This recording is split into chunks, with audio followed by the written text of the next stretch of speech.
मेरे छोटे छोटे बच्चे थे, मुझे नौकरी नहीं मिल रही थी। फिर मुझे मजबूरी में मर्द बनकर ड्राइवर की नौकरी करनी पड़ी। मेरे मालिक बहुत अच्छे थे, रोज़ मुझसे रास्ते भर बात करके जाते। जब एक दिन उन्होंने बातों बातों में मुझे बताया कि मैं एक लड़की से मोहब्बत करता हूँ।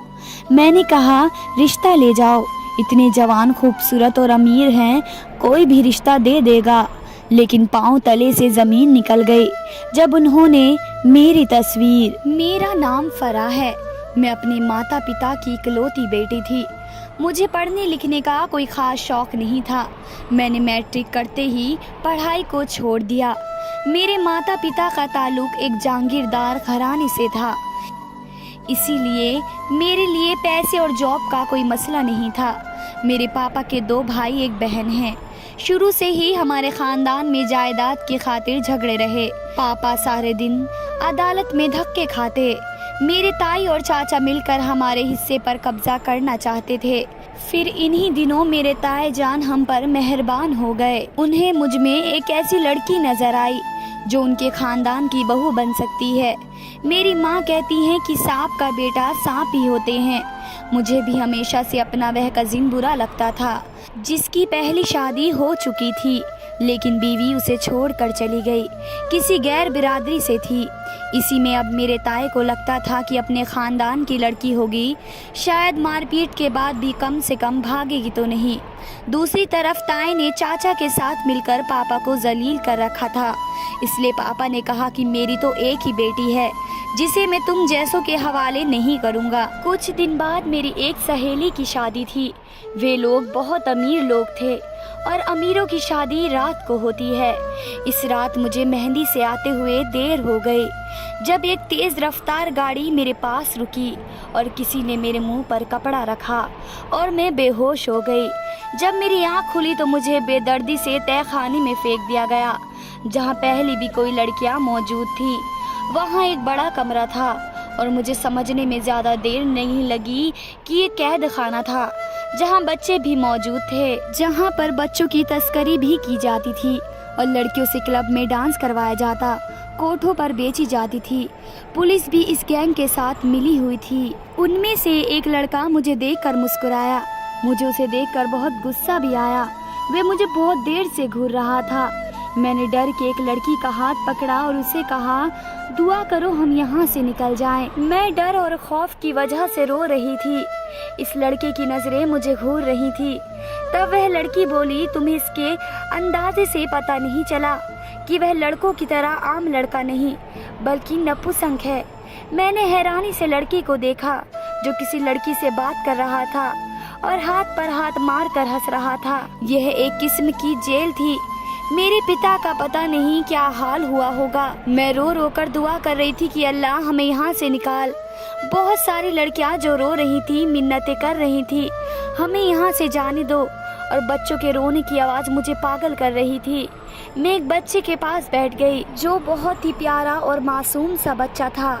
मुझे उस पर बहुत तरस आया जो बहुत गौर से ज़मीन को घूर रहा था, जैसे उसे यहाँ से निकलने की जगह मिल जाए। मैंने प्यार से उसके सर पर हाथ फेरा और कहा कि तुम इन जालिमों के हाथ कैसे आए, तो वह रोने लगा। तभी कुछ लोग अंदर आ गए और वहाँ मौजूद लोगों को भेड़ बकरियों की तरह मारने लगे और उन लोगों को कहीं और लेकर जाने लगे। वे लोग जंगल के एक जेल में उन सब को लेकर जा रहे थे। वे तकरीबन 25 लोग थे और इस गैंग के लोगों के चेहरे नकाब से ढके हुए थे। वह लड़का जो नपुंसक था मेरे नजदीक आकर कहा, लड़की तुम जानती हो और ये लोग कितने खतरनाक हैं। उसने सामने देखते हुए कहा, वह आदमी जो तुम्हें नजर आ रहा है वह बहुत ज्यादा कत्ल और बड़े बड़े जुर्म कर चुका है, लेकिन पुलिस में कुछ ऐसे लोग हैं जो उनकी वजह से ये लोग बच जाते हैं। हमें यहाँ से दूसरी जगह शिफ्ट कर दिया गया। यहाँ पर कुछ लड़की और बच्चे भी आए और उनमें वह बच्चा भी मौजूद था। मुझसे बहुत देर तक बात करता रहा। वह दिन मेरी जिंदगी के 72 दिन थे। 24 घंटे में एक बार हमें थोड़ा बहुत खाने को देते ताकि जिंदा रह सके। और यहाँ कैद खाने में सूरज को देखे हुए बहुत दिन हो गए थे। कुछ पता नहीं था कि कब सुबह होती है और कब शाम।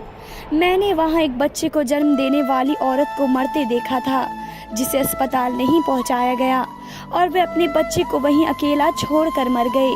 वहां पर मौजूद लोगों से ड्रग्स सप्लाई का भी काम लिया जाने लगा। अब मुझे उस दिन से डर था जिस दिन वह लोग मुझे भी किसी घिनौने काम पर लगा देते। अक्सर जिन चीज़ों से हम डरते हैं वही होता है। वे लोग वहाँ पर मौजूद लोगों को नशे का आदी बनाने लगे ताकि उन लोगों से नशे की सप्लाई कराकर अपना काम निकाल सके।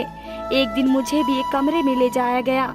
यहाँ मौजूद एक लड़के ने एक जंक्शन मुझे लगा दिया और अब ये रोज ही होता और कब मैं नशे की आदी हो गई मुझे पता न चला। अब किसी को मुझे कहने की जरूरत ना पड़ती, मैं खुद ब खुद नशे की तलब में उन लड़कों के पास चली जाती। वह लड़का मुझे हल्की फुल्की बातें भी करता रहता, मेरा नाम, मैं कौन हूँ और कहाँ से आई हूँ, और बताते हुए रोती। मैं बदकिस्मत हूँ जिसके माता पिता जीते जी मर गए होंगे। पता नहीं लोगों ने क्या क्या कुछ कहा होगा और मेरे माँ बाप मेरी चिंता में इस दुनिया में जीते जी मर गए होंगे। इस लड़के ने जिसका नाम जुनैद था मुझसे वादा किया कि वह मुझे यहाँ से निकालेगा, लेकिन इससे पहले ही किसी ने उसे पुलिस के हवाले कर दिया। कहते हैं ना, वक्त गुजर ही जाता है और मुझे लगता था जिस पर गुजर रही हो उसे ही पता होता है वक्त कैसे गुजरा। एक दिन जब हम लोगों की निगरानी पर जो शख्स खड़ा था वह फर्श पर गिरा और तड़पने लगा। उसे किसी ने शराब पीते हुए कुछ देर पहले देखा था और सबने अभी इस मौके का फायदा उठाया और वहां से निकलकर भागना शुरू कर दिया। जब तक इस गैंग के बाकी लोगों को पता चलता, इन लोगों ने फायरिंग कर दी और यकीन करें उस दिन पता चला आज़ादी क्या होती है, जान कितनी प्यारी होती है। लोग अंधाधुंध भाग रहे, कुछ लोगों को गोली लग गई जिससे वो बहुत जख्मी हो गए। मैं इतनी जोर से ज़मीन पर गिरी कि मेरा हाथ टूट गया, लेकिन इस वक्त तकलीफ से ज़्यादा यही सोच रही थी कि यहाँ से भागना है, निकलना है, नहीं तो सारी ज़िंदगी यही ज़िंदगी होगी। यह एक सुनसान रास्ता था, सड़क के साथ एक घना जंगल था। मैं इस जंगल में फंस गई और बड़ी मुश्किल से जान बचाती हुई वहाँ से निकली। रात काफ़ी हो चुकी थी। जब पक्की सड़क पर आती जाती गाड़ियों को रोकने की कोशिश की, लेकिन रात के इस वक्त कोई लिफ्ट देने को रुकने का जोखिम नहीं लेना चाहता था। मैंने वहां से पैदल ही भागना शुरू किया, लेकिन एक दिन की भूख और नशे की आदत से सेहत बर्बाद हो चुकी थी। कुछ दूर भागने के बाद मैं वहीं टक्कर खाकर बेहोश हो गई। जब मेरी आँख खुली तो मैं हॉस्पिटल में थी।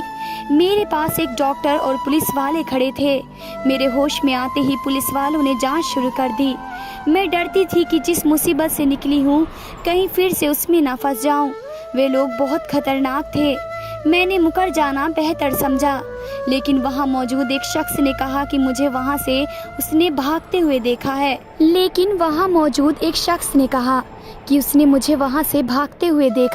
उसने मुझसे घर का पता लिया और कुछ देर बाद मेरी बदनसीब माँ वहाँ थी। मैं कितनी देर अपनी जगह से हिल ना सकी और फिर मेरी माँ ने रोना, चीखना, चिल्लाना शुरू कर दिया। तब मुझे पता चला कि मेरी माँ उस दिन 6 माह बाद बोली थी।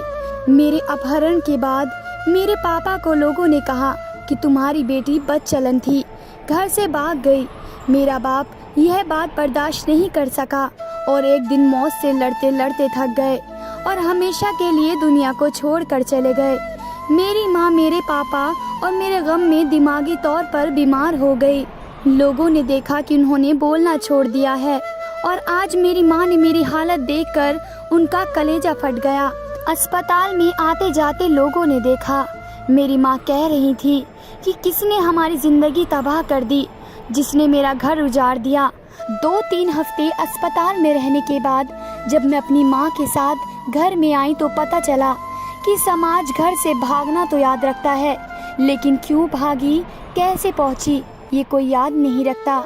हर इंसान ने अपना एक चश्मा लगा रखा है और अपनी नज़र और सोच के मुताबिक दूसरों पर इल्ज़ाम लगाते हैं। हमारे समाज में बदकिस्मती से ऐसे लोग हैं जिन्हें दुश्मनों के दोज़ख में जाने की फिक्र रहती है और ये भूल जाते हैं कि ऐसे में वे अपनी जन्नत भी गंवा रहे होते हैं। सारे खानदान हमारे घर में जमा था और जितने लोग आते उतनी बातें होती। कोई कहता लड़का कहाँ है जिसकी वजह से ये घर से भागी, इसका बाप इसकी वजह से अपनी जान से गया, और कोई कहता कि ये लड़का बुज़दिल है जो उसे अकेला छोड़ गया, और कोई कह रहा था कि जब चली ही गई तो अब वापस क्यों आई। इन लोगों ने रखा नहीं तुम्हें। हम सफाई भी एक हद तक दे सकते हैं, जब कोई सच झूठ की परवाह किए बगैर इल्ज़ाम ही लगा रहा हो, कुछ सुनने को तैयार न हो, तो हम यही सोचते हैं कि आपको अपने किरदार की सफाई देने की ज़रूरत नहीं। इस वक्त मैं भी जान गई थी, एक रात घर से बाहर रहना हमारे समाज में औरत के लिए आज़ाब बन जाता है। उसे अपना ही खानदान कबूल नहीं करता। मैं तो फिर भी 6 माह घर से बाहर थी। मुझ पर इल्ज़ाम लगने लाजमी थे। खानदान वालों ने माँ से कहा, अगर इस लड़की को घर पर रखा तो खानदान वालों से हर नाता, हर रिश्ता टूट जाएगा। और माँ तो एक अकेला औलाद का सहारा होती है। जब सारा ज़माना भी दुत्कार देता है तो माँ ही सीने से लगाती है। और हम माँ बेटी ने शरीफों का मोहल्ला छोड़ दिया और हम यहाँ शहर में आ गए। वहाँ मेरी माँ की एक सहेली रहती थी। रात के 10 बजे का वक्त था जब हम उसके घर पहुँचे। हमें देखकर इस वक्त अचानक वह पता नहीं क्यों घबरा गई। उसने हमें कमरे में बिठाया और हालचाल पूछने के बाद खाना खिलाया। तब तक उसे हैरान होने की वजह मुझे समझ आ गई। उसका पागल बेटा वहाँ आ गया और अपनी माँ से बार बार जिद करने लगा। मेरी माँ ने कहा, तुम चली जाओ और जो ये कहता है उसकी बात मान लो, हम थोड़ी देर इंतज़ार कर लेते हैं। माँ की सहेली ने बताया कि ये लड़का उसके शौहर की पहली बीवी से है। मेरी कोई औलाद नहीं हुई तो मैंने उसे ही अपना बेटा समझकर पाला। अम्मा की सहेली ने बताया कि उसका बेटा एक काबिल तालीम वाला था, अपने कॉलेज का बेस्ट प्लेयर था। एक दिन मैच के दौरान किसी खिलाड़ी ने इसके सर पर कोई चीज़ तेज़ से मारी, जिसके बाद वह बेहोश हो गया। तभी से इसकी यह हालत हो गई। दिमाग में चोट लगने की वजह से उसकी याद का एक हिस्सा चला गया, इसलिए 25 साल की उम्र में भी उसका बचपन ही है। माँ की सहेली का बेटा, जिसका नाम ताबिश था, बिल्कुल बच्चा लग रहा था। हम उनके घर पर रहने लगे। ताबिश सारा दिन अपने कमरे में पड़ा रहता या फिर अपनी माँ से जिद करके बात मनवाता। मैं उसके साथ बात करती। वह पहले की तरह मुझे ये ना कहता कि मैं अजनबी से बात नहीं करता। वह मेरी बात भी मानता था और वक्त आने पर अपनी माँ से कहता था कि मुझे फरा का हाथ का खाना खाना है। मैं उसका ख्याल रखती थी। अच्छा वक्त गुजर रहा था। उन लोगों का एहसान था कि उन्होंने सर छुपाने की जगह दी थी। इन लोगों का यही बहुत बड़ा एहसान था। मेरी माँ अपनी सहेली के साथ लोगों के कपड़े सिलाई करने लगी। मैं सारा दिन घर के काम करती। ताबिश के पापा कुछ साल पहले मर चुके थे। घर में सिर्फ वह था और उसकी माँ। और कुछ दिनों बाद अम्मा की सहेली ने कुछ अलग ही फरमाइश रख दी। वे मेरी शादी अपने बेटे से करवाना चाहती थी। सब जानते हैं कि ताबिश वैसे तो ठीक था, लेकिन वे बच्चे जैसा दिमाग रखने वाला इंसान था, जिसे अपने फ़ायदे नुकसान का कुछ पता नहीं था। अम्मा ने कहा, तुम्हारे घर रहने की इतनी बड़ी कीमत तो ना मांगो। लेकिन अम्मा की सहेली ने शर्त रख दी कि या तो अपनी लड़की से शादी करवाओ या अपना बंदोबस्त कहीं और कर लो। लोग कैसे नकाब पहन कर फिरते हैं। उस दिन मुझे पता चला हम लोग उनको क्या समझते हैं और वे क्या निकले। अम्मा ने कहा कि हम यहाँ से भी चले जाएंगे, तुम इस पागल से शादी नहीं करोगी। लेकिन पता नहीं ताबिश के लिए मेरा दिल नर्म हो गया। वे चाहे बच्चों जैसा दिमाग रखता था, लेकिन वे मुझे अच्छा लगने लगा। मैंने अम्मा से कहा कि मैं इतनी ज़्यादा ख़ास तो नहीं हूँ कि कोई शहज़ादा सलीम आएगा मेरे लिए, और ख़ानदान से हम निकाले जा चुके हैं। अगर कोई शरीफ आदमी मेरी माजी जान लेगा तो मुझे कभी इज्जत नहीं देगा, इसलिए बेहतर है कि इसी घर के छत तले रहें। अम्मा रोने लगी और कहने लगी, एक ही बेटी है और उसकी भी इतनी बुरी किस्मत है। उस दिन मैं भी बहुत देर तक रोती रही।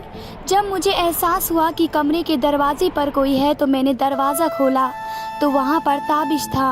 हाथ में एक गुड़िया थी। मैंने उसे अंदर आने का रास्ता दिया तो कहने लगा, मैं इस वक्त किसी लड़की के कमरे में नहीं जाता। और उसकी बात सुनकर मैं बहुत हंसी। अजीब पागल था और उसने मुझे रुई की एक छोटी सी गुड़िया दी, जिसके सर पर काले धागे से बहुत सारे बाल बने हुए थे, और कहने लगा, ये तुम हो और देखो इसके बाल तुम्हारे जैसे हैं। मैंने गुड़िया ले ली और कमरे में आ गई। वैसे भी मेरी ज़िंदगी इस रुई की गुड़िया की जैसी ही थी। और फिर एक शाम कुछ मोहल्लों के लोगों की मौजूदगी में मेरी शादी ताबिश से कर दी गई। मेरी माँ वहाँ मौजूद नहीं थी, वह ये सब नहीं देख सकती थी, लेकिन हमारी मजबूरी ने ये फैसला करने पर मजबूर किया।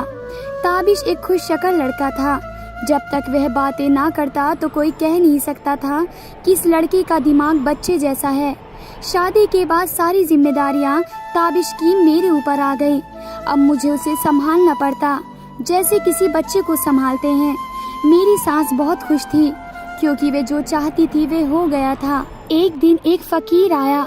उसने मुझसे कहा कि मुझे खाना खिलाओ, मैं तुझे दुआ दूंगा, हर मुराद पूरी होगी तेरी। मेरी मुराद भला इसके सिवा क्या हो सकती थी कि मेरा शौहर ठीक हो जाए। मैंने फकीर को खाना खिलाया और जाते हुए उसने मुझे दुआ दी कि तेरा शौहर तुझे जिंदगी भर सच्ची मोहब्बत दे। मैं उसकी दुआ पर हैरान थी। मेरे शौहर को तो पता ही नहीं था कि बीवी क्या होती है और मोहब्बत क्या होती है। कहते हैं कि दुआएं तकदीर बदल देती हैं। मैंने भी बदली देखी। ताबिश दिन पर दिन बेहतर हो रहा था। अब उसका इलाज दोबारा शुरू हो गया।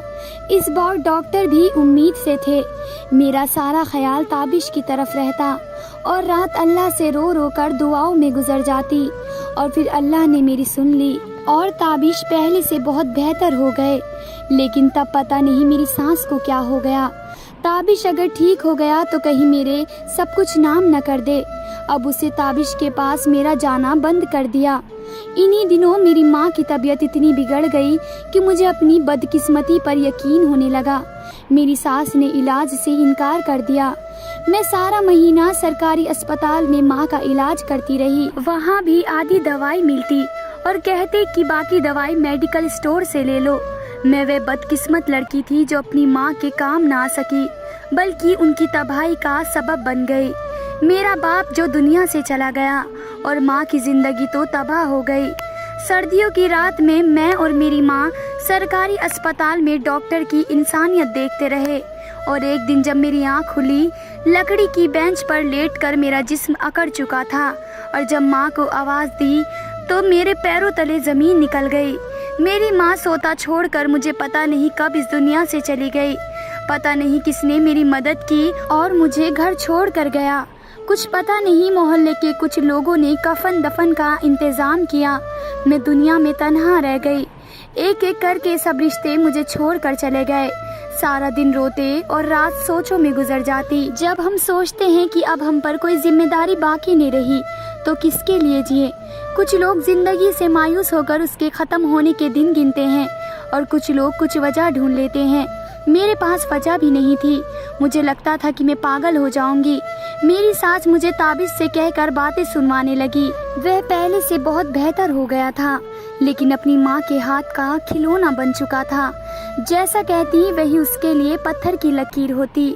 हम मियाँ बीवी अजीब रिश्ते में बंधे हुए थे। जिस्म तो साथ था लेकिन साथ रहते हुए भी एक दूसरे के साथ नहीं थे। एक बीवी को जो तहब्बुस का एहसास उसके पति के साथ होता है और मन और इज्जत का एहसास होता है, मेरे पास ऐसा कुछ नहीं था। एक बार फिर किस्मत ने मुझे ही चुना आजमाने के लिए। मैं माँ बनने वाली थी और ये खबर यकीनन एक लड़की के लिए खुशी की होगी जिसका दुनिया में कोई खून का रिश्ता बाकी ना हो। बच्चे की खबर सुनकर वे खुश हो जाना चाहिए कि औलाद के आने के बाद एक अहम रिश्ता होगा जो सिर्फ उसका होगा। लेकिन मैं खुश कैसे होती।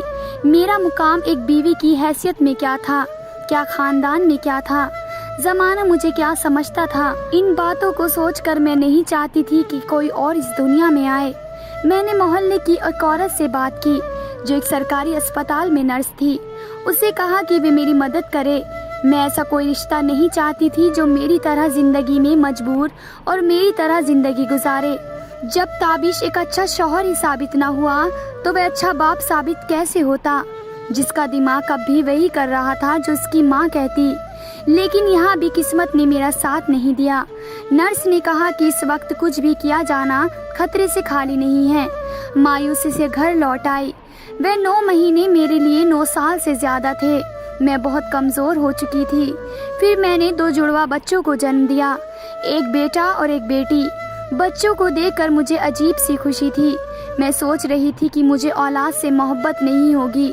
फिर एक रिश्ते ने सब कुछ एक लम्हे में बदल दिया। मैं मासूम फरिश्तों को देखकर ममता के एहसास में सारे गिले शिकवे भूलकर उनको अपना लिया। फिर मैंने सोचा कि मैं तो इनको मारने वाली थी। मैं रोज अल्लाह से माफ़ी मांगती और अपने बच्चों की ज़िंदगी की दुआएं करती। अब मेरी सास का रवैया थोड़ा बेहतर था। मुझसे सही से बात नहीं करती, लेकिन मेरे बच्चों से लगाव था। मुझ बदकिस्मत के लिए यही बहुत बड़ा था। बच्चों के छोटे मोटे काम करके वक्त अच्छा गुजरने लगा। वह दिन मेरी ज़िंदगी का सबसे खुशी का दिन था, जब मेरे बच्चों ने मुझे पहली बार माँ कहकर पुकारा। ये बात वो लोग समझेंगे जिनका कोई नहीं होता। औलाद से ऐसा रिश्ता बनता है जिसे दुनिया की कोई ताकत नहीं जुदा कर सकती। एक दिन मेरी सास और ताबिश किसी गांव गए हुए थे। आते टाइम मेरी सास और ताबिश का एक्सीडेंट हो गया। तब मुझे फिर अल्लाह ने याद दिलाया कि मैं बदकिस्मत हूँ। मैं अपने बच्चों के साथ बिल्कुल तन्हा हो गई। मेरी सास और ताबिश जैसे भी थे, हम एक साथ एक घर में रह रहे थे। अब सारी रात मुझे नींद न आती। मेरी तबीयत खराब रहने लगी। इसके साथ आने वाले दिनों की फिक्र, बच्चों के पेट की फिक्र रहने लगी। बच्चे अब दूध के लिए रोते रहते। दूध वाली ने भी दूध देना बंद कर दिया और बात फाकों पर आ गई। आदमी तो भूखा रह सकता है, लेकिन अपने बच्चों को भूखा नहीं छोड़ सकता। कई घरों में पता किया और किसी का भी कोई काम होता तो मैं कर देती। जो भी मिलता उसे अपने बच्चों का पेट भरने लगी। लेकिन मर्दों का यहाँ वही माशरा आ गया। जो भी औरत ऐसी मिलती उसे फ्री का माल समझकर मौका उठाया जाता।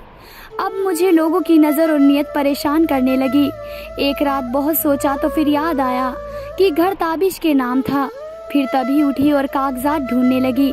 अगले दिन ही मोहल्ले की एक औरत वकील थी, उसके साथ गई और बैंक में घर को गिरवी रखवा दिया और एक गाड़ी खरीद ली। लेकिन एक मुसीबत आ गई, क्योंकि गाड़ी को ड्राइवर की जरूरत थी। फिर मैंने मर्दाना हुलिया करके गाड़ी चलाना शुरू कर दिया। ये मैंने मजबूरी में किया, अपने बच्चों की खातिर। मैंने गाड़ी चलाना धीरे धीरे सीखा। जब कैद खाने में मैं 6 माह रही थी, वहाँ मुझे ट्रेनिंग दे दी जा रही थी। वक्त आने पर भागना पड़े तो गाड़ी चलानी आनी चाहिए। इस तरह बुरे वक्त का अच्छा तजुर्बा मेरे काम आ गया। अब मैं गाड़ी चलाती, कोई ना कोई सवारी मिल जाती, उसे मंजिल तक पहुंचाती। उससे अच्छी गुजर बसर हो रही थी। बच्चों को स्कूल में दाखिला करवाया। अब जिंदगी कुछ ट्रैक पर आ रही थी। मेरे साहब को गाड़ी की जरूरत थी। उन्हें छोड़ने के बाद मैं बाकी सवारियों को उनकी मंजिल तक पहुंचाती। वह बहुत एक नरम दिल इंसान थे। वह रोज मेरी ही गाड़ी में जाते, मुझसे कुछ बातें भी करने लगे। जब आपको कोई सुनने वाला हो तो आप उससे अपने गम शेयर करने लगते हैं। अभी सफर में हम लोगों की अच्छी बातें होने लगी। सफर भी अच्छा गुजरने लगा। एक दिन मैंने उनसे पूछा कि आपने शादी क्यों नहीं की, तो उन्होंने कहा कि मुझे एक लड़की से मोहब्बत हो गई थी। इसने खराब जिंदगी ने कुछ ऐसे मोड़ दिखाए जिससे वह लड़की मुझसे दूर हो गई। मुझे वक्त नहीं मिला कि मैं उसे ढूंढ सकूं। अपने झमेले में मैं उसे ढूंढ नहीं पाया। वह लड़की किस्मत की मारी थी। उसे कहा कि अगले दिन मैं उसकी तस्वीर तुम्हें जरूर दिखाऊंगा। मुझे अगले दिन का इंतजार था। मुझे उस लड़की की किस्मत पर रश्क आ रहा था, जिससे कोई 7 साल से मोहब्बत करता है और उसकी खातिर शादी भी नहीं की। अगले दिन बच्चों को स्कूल छोड़ने गई तो वह वहीं खड़ा था। मेरी गाड़ी की तरफ बढ़ा। मैंने उससे कहा कि मुझे दिखाओ कौन है वे लड़की। उसने जेब से तस्वीर निकाली और मुझे दिखाया। मेरे पैरों तले जमीन खिसक गई कि वह आदमी मेरी ही तस्वीर दिखा रहा था। ये तस्वीर तब की थी जब मैं अगवा हो गई थी। पता नहीं कैसे उसके पास मेरी तस्वीर आई थी। फिर अचानक ब्रेक लगने से गाड़ी रुकी तो उसने कहा ध्यान से चलाओ। मैं उससे क्या बताती कि मैं किस ध्यान में हूँ। वह मुझसे बताने लगा कि मैं 7 साल पहले गैंग का हिस्सा था। उसका पिछला रिकॉर्ड क्रिमिनल का था। लेकिन फिर एक दिन उसे एक चेहरा दिखा जिसे देखकर उसने खुद से वादा किया कि वह इस दलदल से निकलेगा, इस मासूम लड़की को भी निकालेगा। मैं वहाँ मौजूद लोगों को नशे का आदी बनाता हूँ, लेकिन उस लड़की के साथ मैं ये जुल्म ना कर सका। मैं यही महसूस करवाता कि मैं उसे नशा दे दिया हूँ, लेकिन 1-2 बार के बाद मैं ये जुल्म नहीं कर सका। मेरे हाथ कँपने लगे। मुझे पता चल गया कि मुझे उससे मोहब्बत हो गई है। मैं खुद को पुलिस के हवाले कर दिया और इस गैंग की मालूमात पुलिस को दे दी और उनका गवाह बन गया। लेकिन जब पुलिस ने छापा मारा तो वे लोग फरार हो चुके थे। उस गैंग का एक आदमी जहरीली शराब पीने की वजह से मर चुका था। तब मुझे एहसास हुआ कि मैं उस लड़की को भी खो चुका हूँ। फिर मुझे याद आया कि एक बार उसने अपने माँ बाप और अपने घर का पता भी बताया था। मैं पूछता पूछता वहाँ पहुँचा तो पता चला कि उस लड़की के पापा उसकी जुदाई में मर गए और माँ और बेटी को खानदान वालों ने घर से निकाल दिया। तब मुझे पता चला कि जिसके कहने पर हमने उस लड़की को अगवा किया था वे उस लड़की का कजिन था जो उससे शादी करना चाहता था। मैं मायूस होकर वापस लौट आया। मैंने मास्टर किया था लेकिन नौकरी ना मिलने की वजह से कुछ बुरे रास्तों पर चल पड़ा। मेरी किस्मत ने मेरा साथ दिया और मुझे जॉब मिल गई। ये सब सुनने के बाद मैं सोचने लगी कि अब जिंदगी किस मोड़ पर ले आई। मैंने कहा, जुनैद, मुझे तुमसे मिलाने के लिए मेरी किस्मत बदकिस्मत रही ताकि मेरी किस्मत तुमसे मिल जाए। उसने हैरानी से मेरे मुंह से अपना नाम सुनकर कहा, क्या तुम फराह हो? उसे यकीन नहीं आ रहा था। मैंने उसे सब कुछ बता दिया। फिर मुझे पता चला कि मैं उस दिन अकेली नहीं रोई थी, मेरे साथ रोने वाला कोई और भी था। जुनैद ने मेरा सब कुछ अतीत जानने के बाद भी मुझसे शादी कर ली और मेरे बच्चे को भी अपना लिया और आज हम खुशी से अपनी ज़िंदगी गुजार रहे हैं। अल्लाह हमें मुसीबत ज़रूर देता है लेकिन अल्लाह ही हमारे लिए सबसे बेहतर भी चुनता है। तो दोस्तों, मैं आपसे उम्मीद करूंगी कि आपको स्टोरी अच्छी लगी होगी। धन्यवाद दोस्तों।